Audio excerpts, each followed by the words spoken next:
I'm Marianne Foster, 63 years old, and I spent 6 months of my life creating the perfect wedding dress for my only daughter. 6 months at my old sewing machine, the needle sliding through layers of silk like it was stitching my own heartbeat. Every pearl meant a sleepless night, every seam a piece of love I wanted Claire to carry with her on her big day. I imagined the moment she'd walk out, radiant, wearing a gift only a mother could make.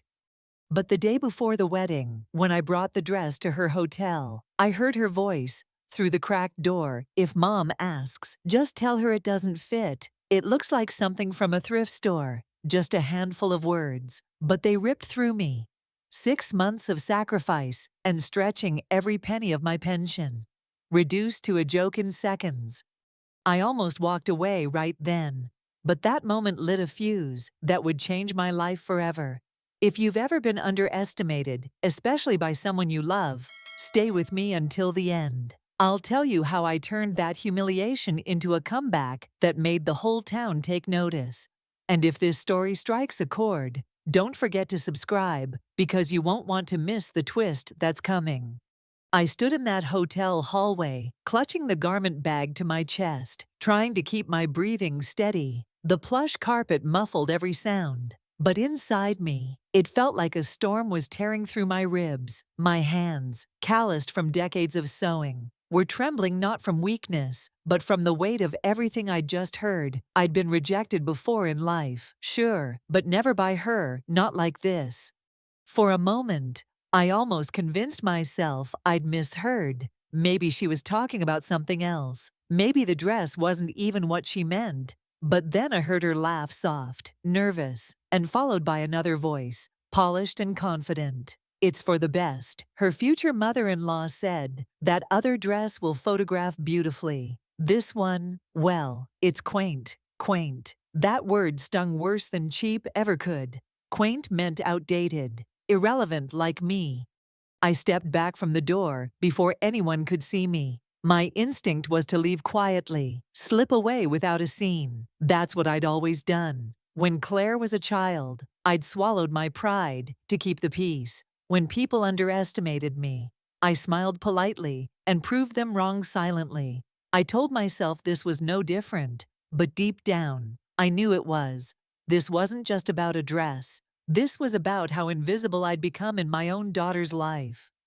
The elevator ride down felt endless. I stared at the mirrored walls, at the woman reflected back at me, silver hair pulled into a bun, crow's feet deepened by years of smiling through hard times. I used to think those lines were proof of a life well lived. Now they just looked like evidence of how much I'd given away without expecting anything in return. When the doors opened, the air outside hit me with a mix of spring blossoms and city exhaust. I took a deep breath, squared my shoulders, and walked to my car.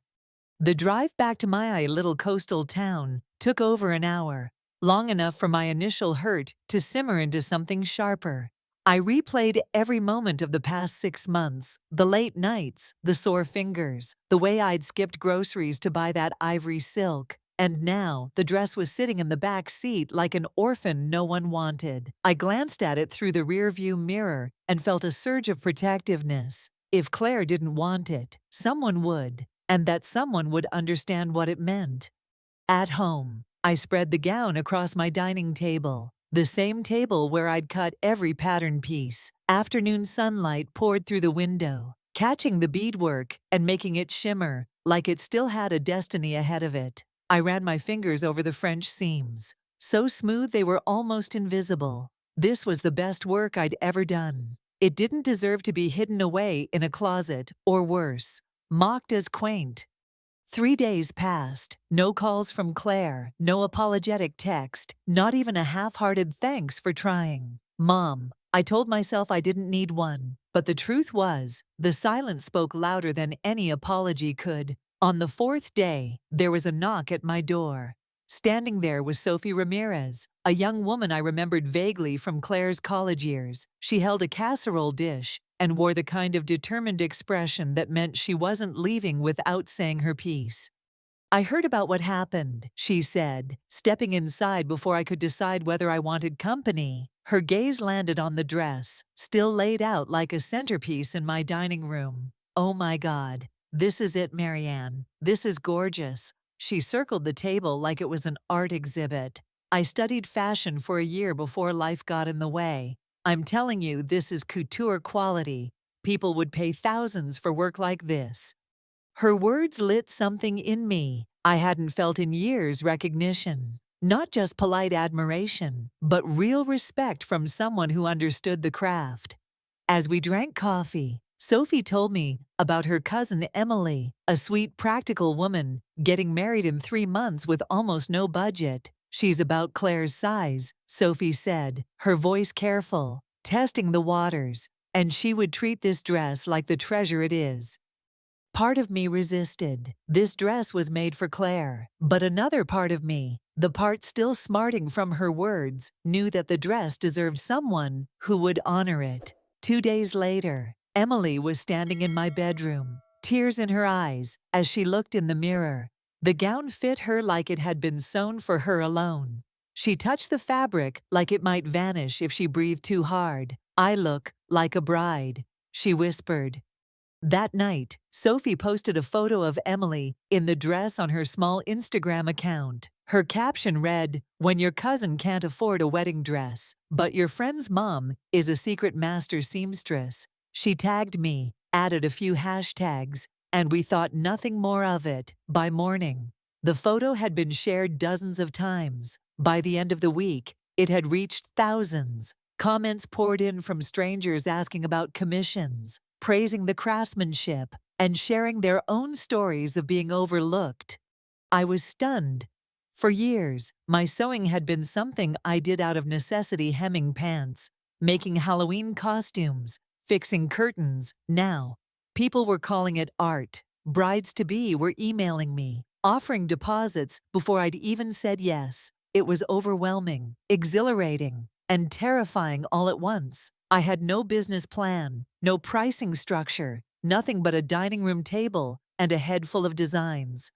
That's when Sophie leaned across my kitchen table, her eyes bright with excitement. "Marianne, you have something here. This could be more than a hobby. This could be a business." The idea was absurd and thrilling in equal measure. I'd been retired for years, living quietly, staying out of trouble. But the thought of creating gowns for women who would truly value them, it felt like waking up after a long sleep. That night, I lay in bed staring at the ceiling, imagining what it would be like to have a studio, to work with clients who appreciated my craft, to leave something behind that wasn't just about sacrifice, but about beauty and strength. Claire's rejection still hurt, but for the first time, it wasn't the only thing I could feel. There was something else growing alongside it: possibility. And deep down, I knew I wasn't going to let this possibility slip away. The next morning, I woke to the sound of my phone buzzing on the nightstand. For a moment, I thought it was just another spam call. But when I squinted at the screen, I saw Sophie's name. Her text was short: "Call me now." I sat up, heart thudding, wondering what could be so urgent at 7 in the morning. When I called, she didn't waste time with pleasantries. "Marianne, the photo hit 20,000 views overnight. My inbox is blowing up with messages for you. There's a bridal boutique in Portland that wants to feature your work on their social media." I didn't know whether to laugh or hide under the covers. Just a week ago, no one outside my small circle even knew I sewed. Now, strangers were calling me an undiscovered designer.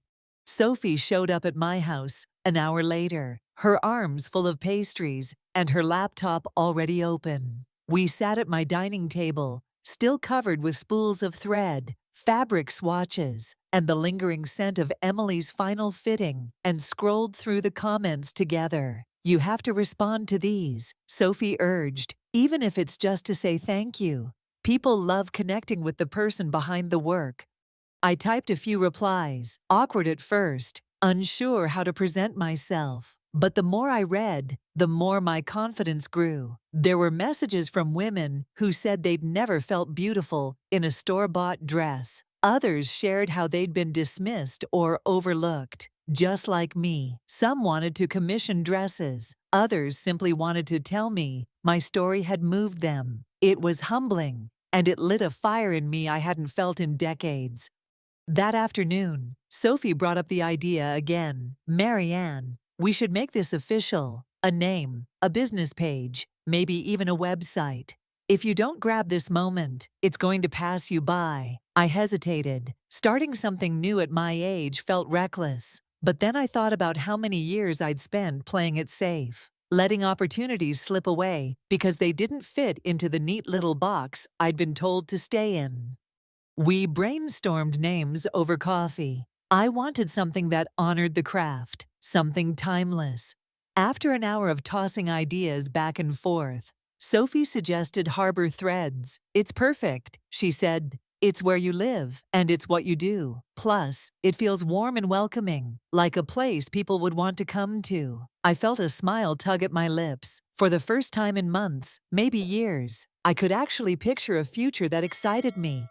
The next few days were a blur of activity. Sophie set up a simple website with photos of Emily's dress and a short bio about me. I cleared off my dining room table and reorganized my supplies so it looked less like a retired teacher's craft corner and more like a designer's workspace.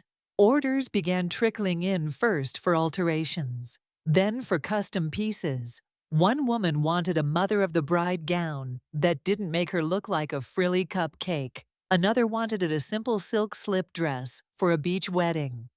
Word spread quickly in our little town, and soon I was getting phone calls from people I'd never met. The local newspaper ran a small feature on me, from retirement to runway. Local seamstress finds second act, and that brought even more attention. With every inquiry, I felt the sting of Claire's rejection fade just a little bit more. I wasn't just somebody's mom anymore. I was an artist, and people were starting to see it.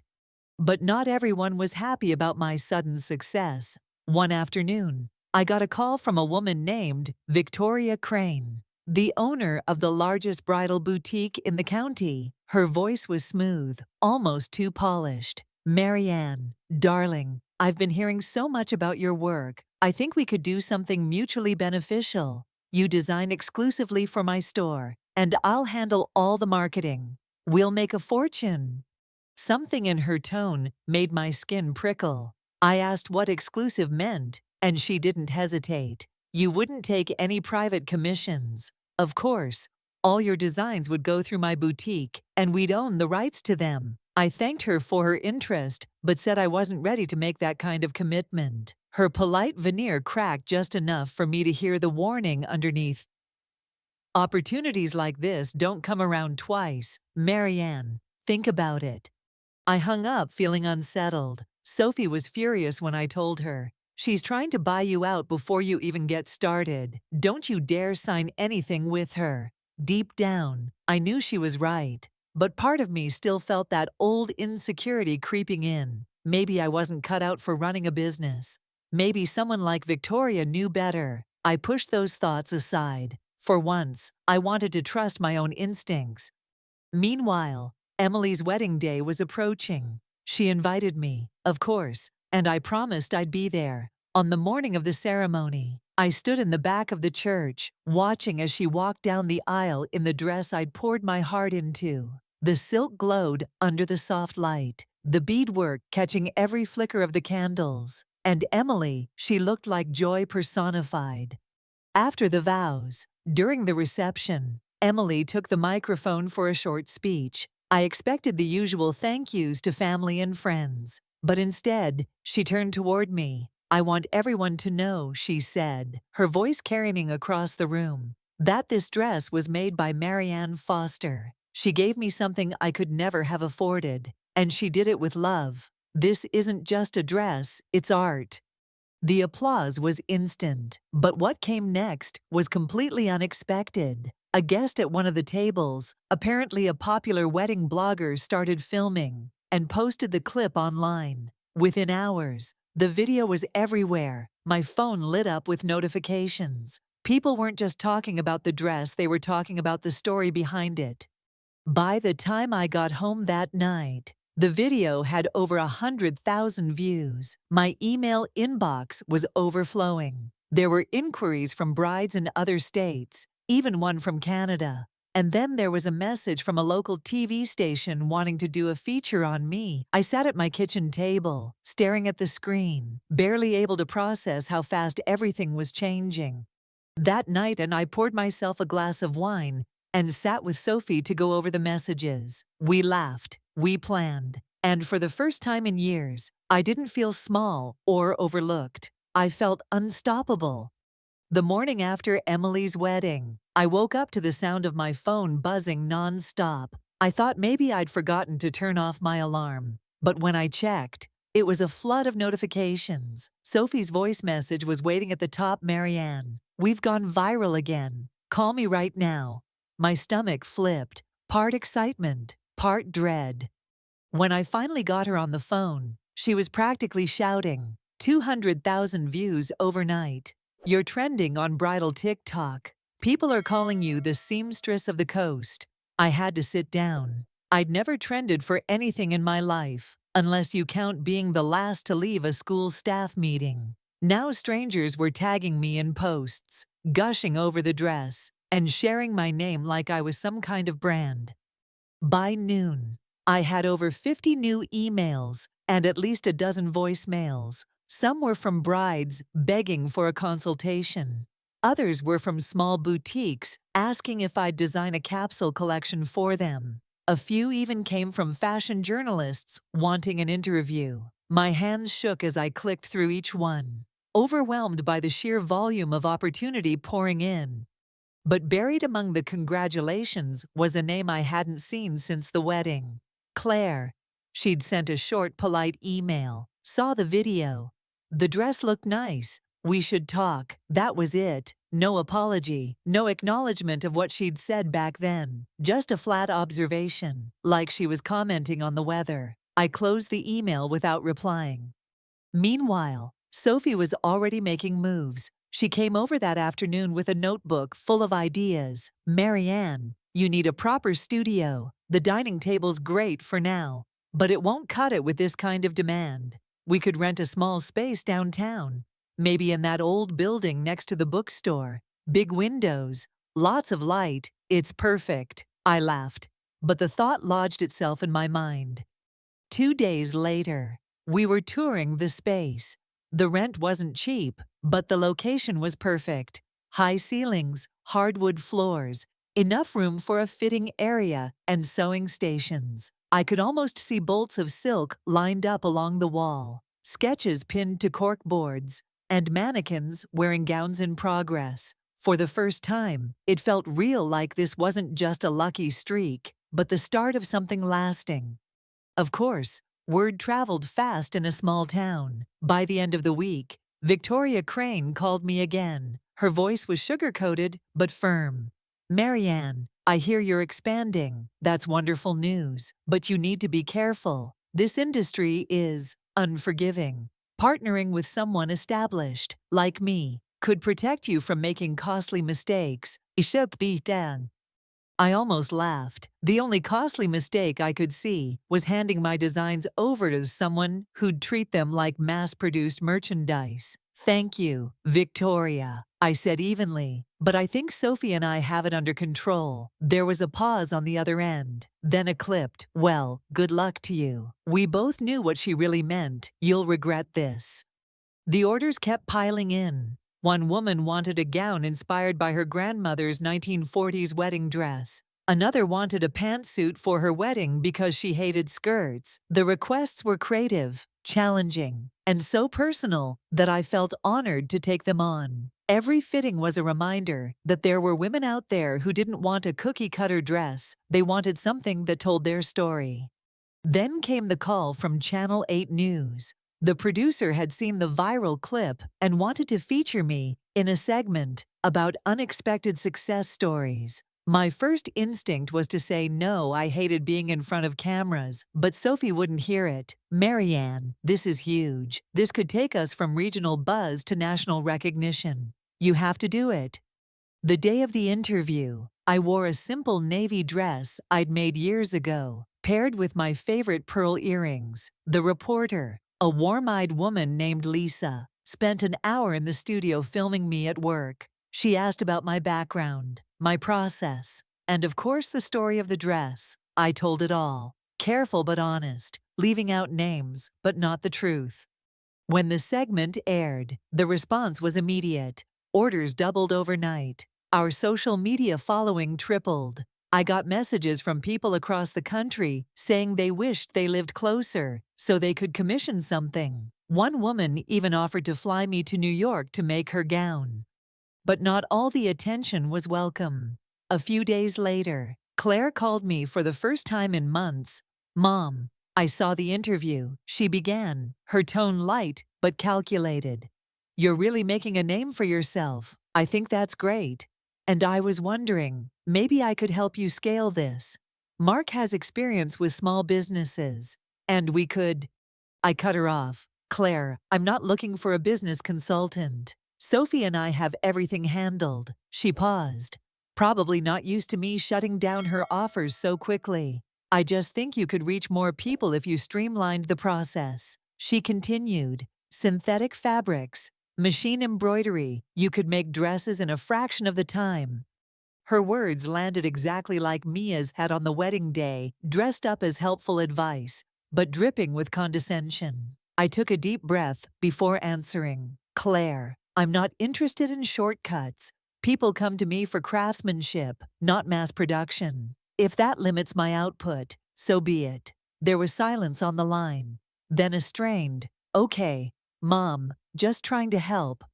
After I hung up, I sat in the quiet studio, listening to the hum of my sewing machine. For most of my life, I'd bent over backward to keep peace with Claire, to make her comfortable, even when it meant shrinking myself. But now I was finally learning how to hold my ground, and it felt damn good.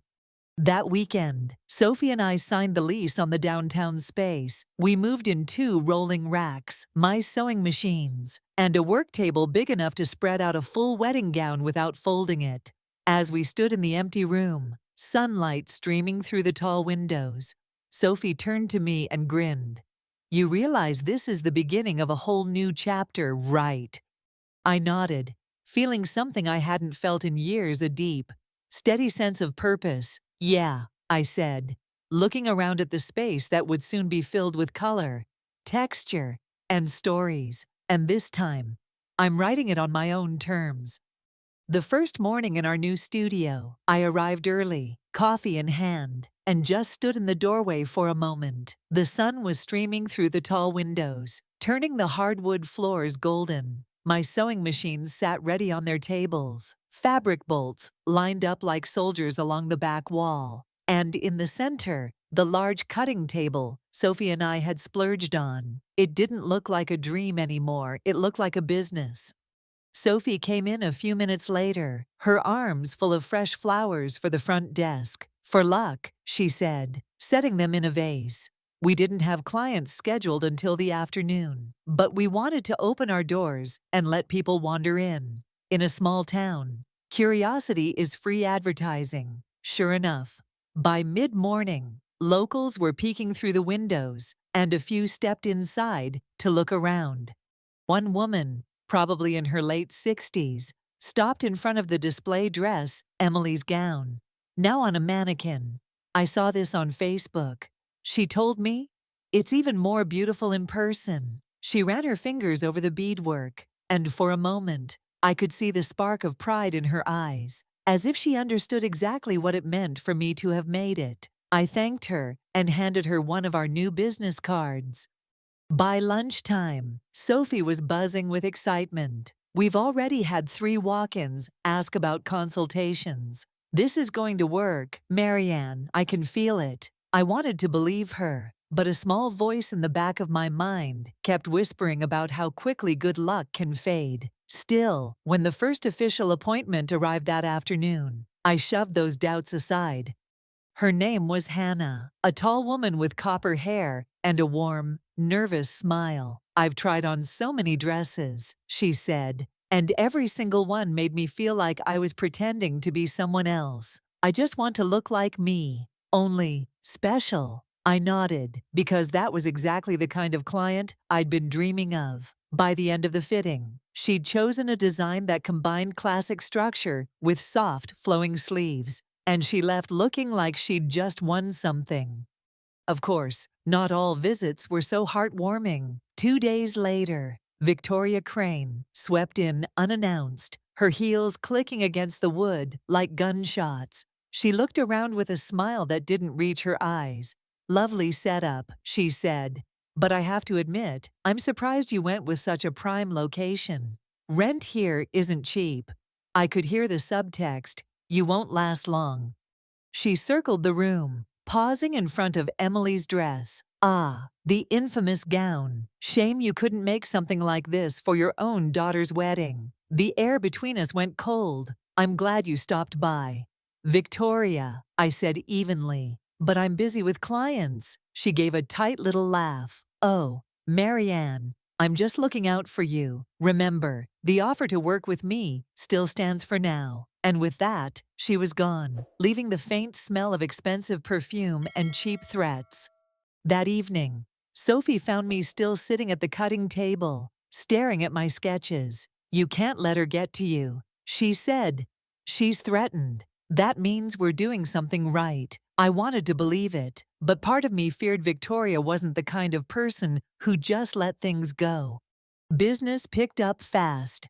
Word of mouth in our little coastal community worked in our favor, and the viral video was still pulling in clients from out of town. By the end of the second week, we were booked solid for 2 months. I was exhausted, but it was the good kind of tired, the kind that comes from building something real. Then came the email from Claire. This time, it wasn't short. She wrote about how she'd seen our new website, how impressive it looked, and how she wanted to be part of the journey. She offered to help with business strategy, suggesting she could handle client communications while I focused on sewing. It could be a family venture, she wrote. I read it twice, torn between the part of me that still wanted her approval and the part that remembered standing in that hotel hallway. I forwarded the email to Sophie, who responded within minutes, "Don't do it. She's not here because she believes in the work, she's here because it's working." A week later, Hannah came in for her second fitting, and I was adjusting the hem when Sophie burst through the door. "You need to see this," she said, shoving her phone at me. On the screen was a post from Victoria's boutique, an almost exact copy of one of my designs, down to the unique sleeve detail I'd created for another client. The caption claimed it was exclusive to Crane Bridal. My stomach dropped. She must have seen it during the walk-in. Sophie fumed. "We have to protect your work." I'd never thought about intellectual property before. Sewing had always been personal, not political, but now it was clear. Success made you a target. We contacted a lawyer that afternoon, who confirmed we had grounds to challenge her. As the legal wheels began to turn, I threw myself into my projects. Hannah's gown came together beautifully, and seeing her eyes well up when she tried it on for the last time reminded me why I was doing this. Every stitch was an act of resistance against the people who thought I should make myself smaller. One evening, after closing up the shop, Sophie and I sat in the empty studio, the soft hum of the city drifting in through the windows. "You know," she said, "this place feels like more than a business now. It's like a safe harbor for the clients, for us, even for the dresses." I smiled, because she was right. Harbor Threads wasn't just a name, it was becoming a truth. Still, I knew the waters ahead wouldn't always be calm. Claire hadn't given up, and Victoria certainly hadn't. But sitting there in the golden light, surrounded by the tools of my craft and the hum of possibility, I realized something important. I wasn't afraid anymore. The first sign that things were about to get messy came on a Tuesday morning. Sophie had just unlocked the studio when she froze in the doorway. Taped to the glass was a glossy flyer for Victoria Crane's boutique, advertising a limited edition bridal collection by acclaimed designer Marianne Foster. My name, in bold letters, right above photos of dresses I'd never made. I felt heat rise to my cheeks as I tore the flyer down. Sophie's voice was tight. She's trying to make it look like you work for her. My hands shook not with fear, but with the realization that this was no longer just petty rivalry. This was an attempt to rewrite my story before I'd even finished the first chapter.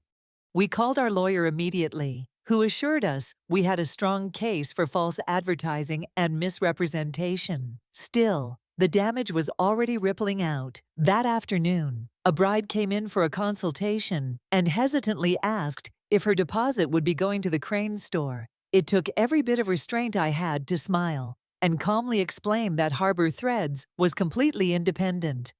2 days later, Claire showed up without warning. She swept into the studio like she owned the place, her designer coat spotless despite the drizzling rain outside. "Mom," she began, her voice rehearsed, "I've been thinking.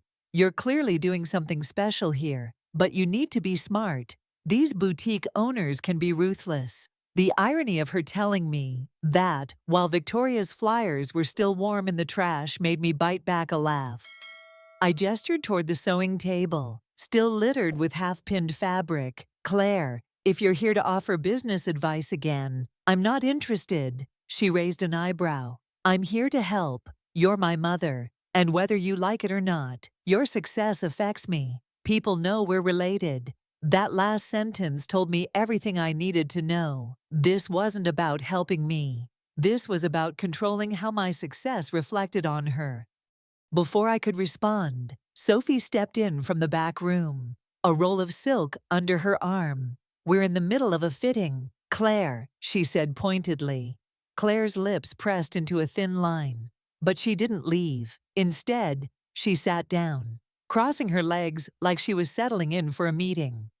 The tension in the air was thick, but I refused to let it derail my day. I finished the fitting, chatting warmly with the client until she left smiling. Only then did I turn back to Claire. "You want to be part of this, then respect the way I run it. No shortcuts, no compromises. This is my work, not a branding exercise for you and Mark." She didn't answer right away, and in the silence, I could hear the faint hiss of the rain outside.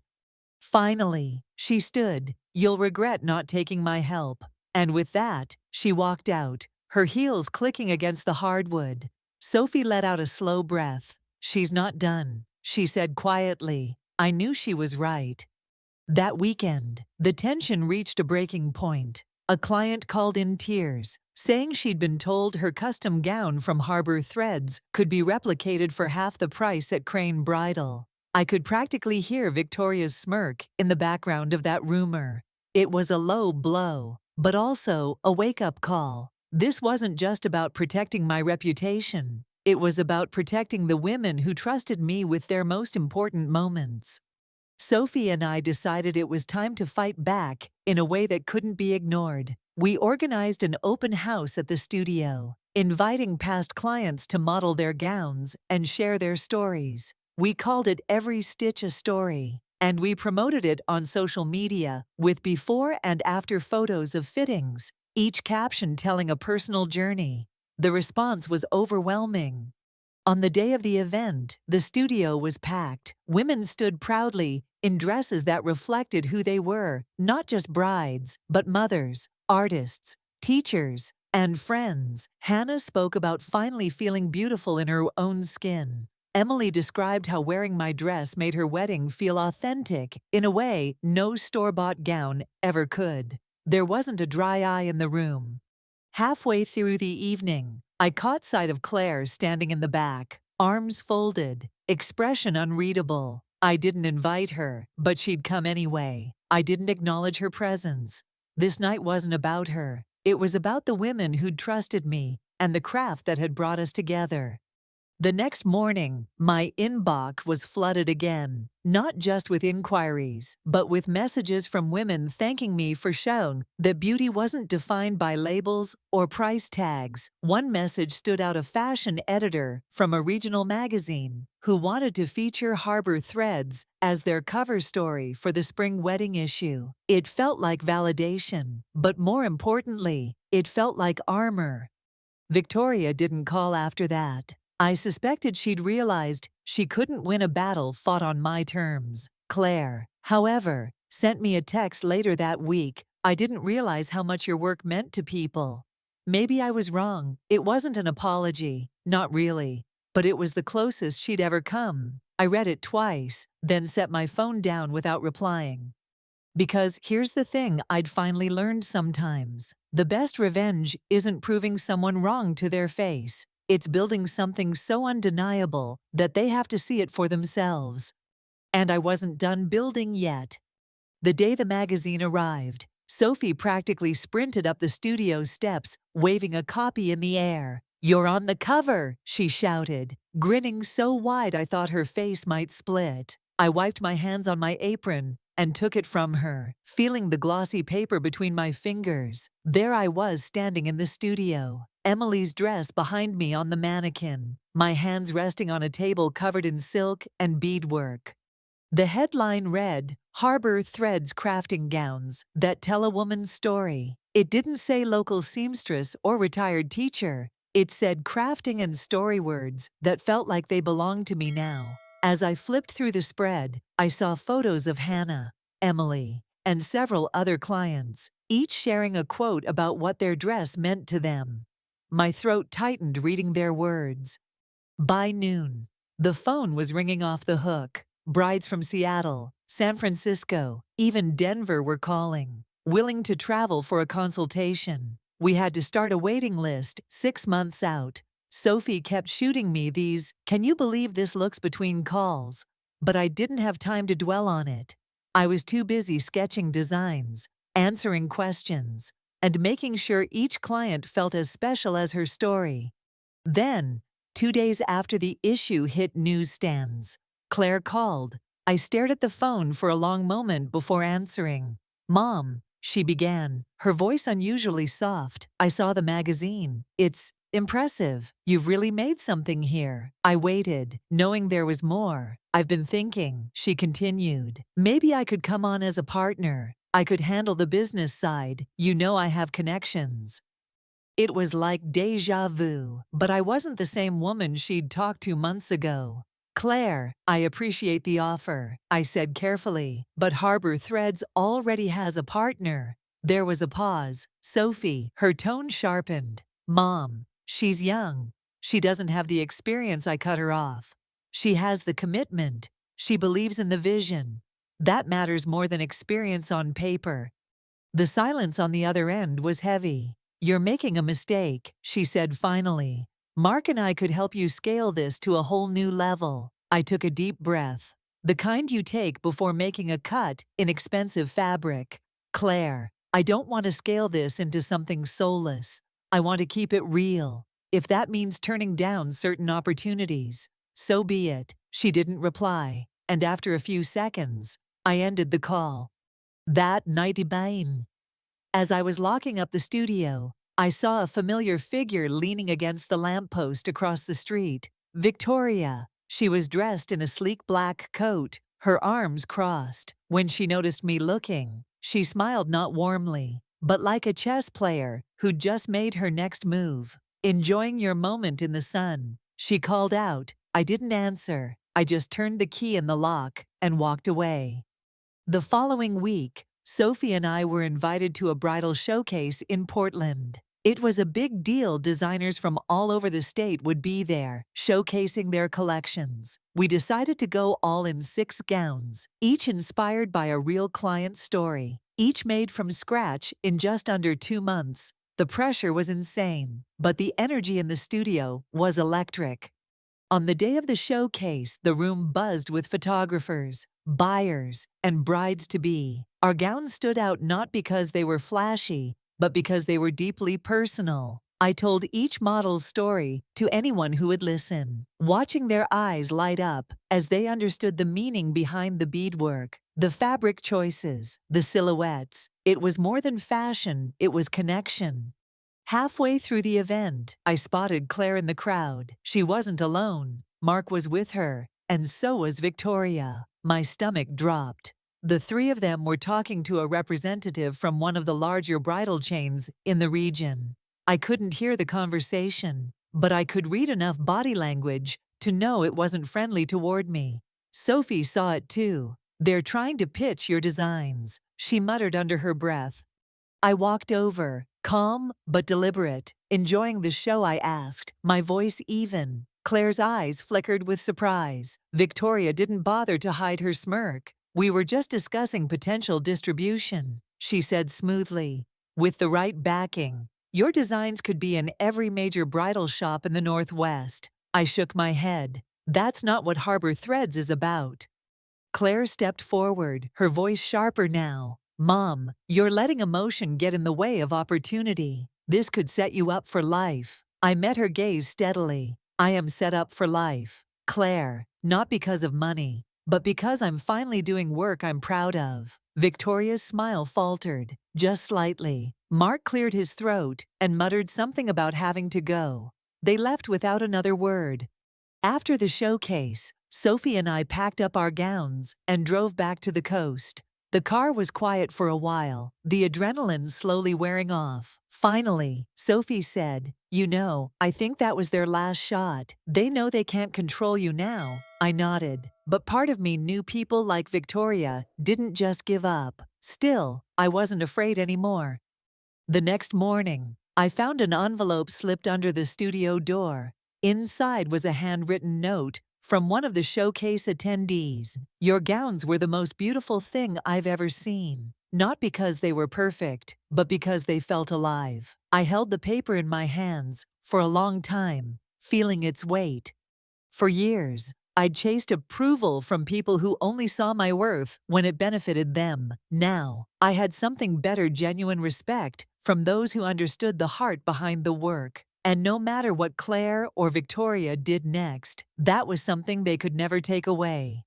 It started with a phone call I almost didn't answer. I was knee-deep in fabric swatches, trying to finalize a custom order, when the studio phone rang. Sophie was out meeting with a supplier, so I picked it up without thinking.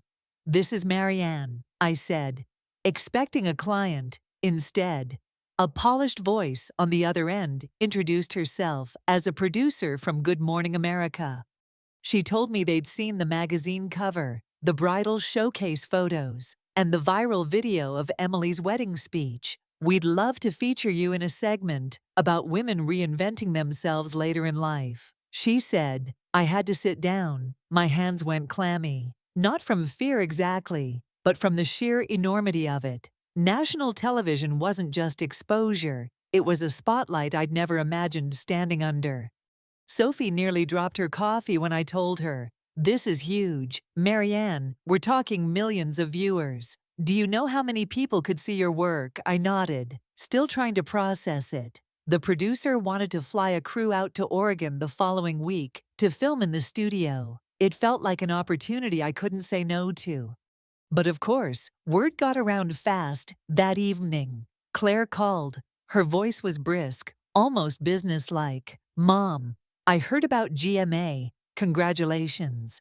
But you need to be careful. National exposure can be a double-edged sword." I could hear the unspoken, "And you need me to handle it." I told her politely that Sophie and I had everything under control. She didn't take that well. "You're making a mistake shutting me out. I have media contacts. I know how to spin this so you come across polished. What if they ask about your history with Claire's wedding? That could make you look petty." The irony of her worrying about my image wasn't lost on me. "Claire," I said evenly, "if they ask, I'll tell the truth. Not more, not less."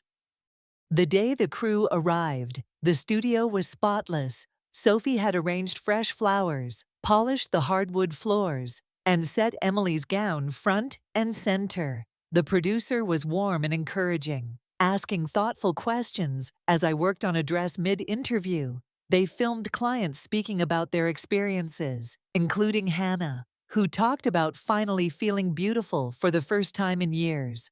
Halfway through the shoot, I glanced out the window and saw Claire standing across the street. She didn't come in, just watched, arms crossed, expression tight. For a moment, guilt pricked at me. But then I remembered the hotel hallway, her laughter mixing with Mia's voice, and the guilt evaporated. She'd made her choices. I was making mine. The GMA segment aired 2 weeks later. Sophie and I watched from the studio, coffee cups in hand, as the anchors introduced me as the coastal couture artist, turning life's rejections into runway-worthy creations. They showed the gowns, the studio, the women who wore them, and even a clip of me saying, "Every stitch has a story, and every story deserves to be honored." I didn't realize how much that line would stick. By the end of the day, the phone lines were jammed. We had over 200 new inquiries, half from out of state. An upscale bridal salon in Chicago offered to fly me out for a trunk show. A well-known designer from New York sent an email asking if I'd consider collaborating. Sophie and I just stared at each other in disbelief. "We're going national," she said, grinning.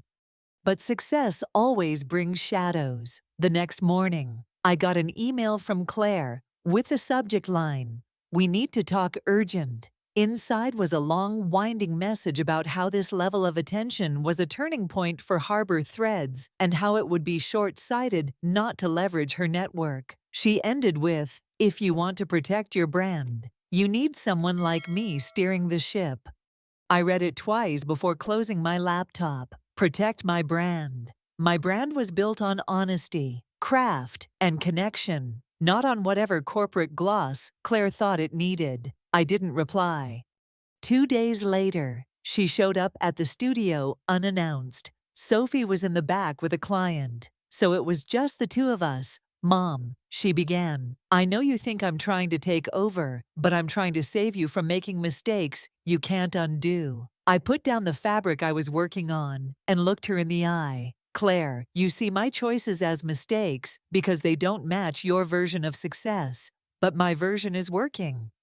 Her voice cracked, just slightly. "So you're choosing Sophie over me?" I shook my head. "I'm choosing myself. And Sophie believes in what I'm building without trying to change it into something I wouldn't recognize." That landed like a stone between us. She didn't speak again, just turned and left, the studio door closing softly behind her.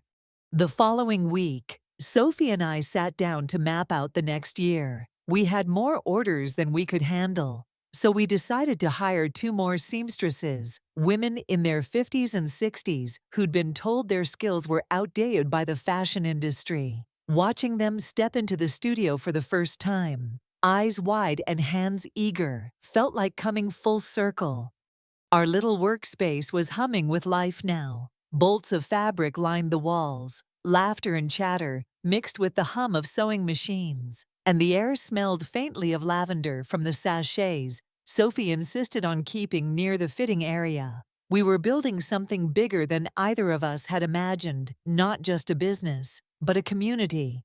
And as I stood there looking around at what we'd created, I realized something important Claire might never understand. She might never see this as success because it didn't fit into her world. But I didn't need her to. For the first time, her approval wasn't the prize I was chasing. The work itself was. When I look back now, I realize that the moment in that hotel hallway, the sting of Claire's words, the sharp snap of something breaking inside me wasn't the end of anything. It was the beginning. The day I stopped measuring my worth by someone else's approval. The day I decided my time, my skill, and my love deserved better than to be dismissed as quaint. Harbor Threads isn't just a studio anymore. It's a place where women walk in carrying doubt and walk out wearing confidence. Every dress we make is a love letter to the person wearing it. Every stitch a reminder that their story matters. And in building it, I've stitched my own life back together stronger, brighter, and far more beautiful than I thought possible at 63. Claire and I still talk sometimes, but I no longer wait for her to see me the way I wish she would. The truth is, I don't need her to, because now I see myself clearly, and I'm proud of the woman staring back. That's the real victory. That's the sweetest revenge. If you've ever been overlooked, underestimated, or told you weren't enough, I hope my story reminds you you're allowed to rewrite your ending. You can turn the thing that broke you into the thing that builds you. And if you believe every story, yours included, deserves to be honored, Subscribe, leave a comment, and share this with someone who needs to hear it. Because sometimes the best way to get even is to rise so high they can't look down on you anymore.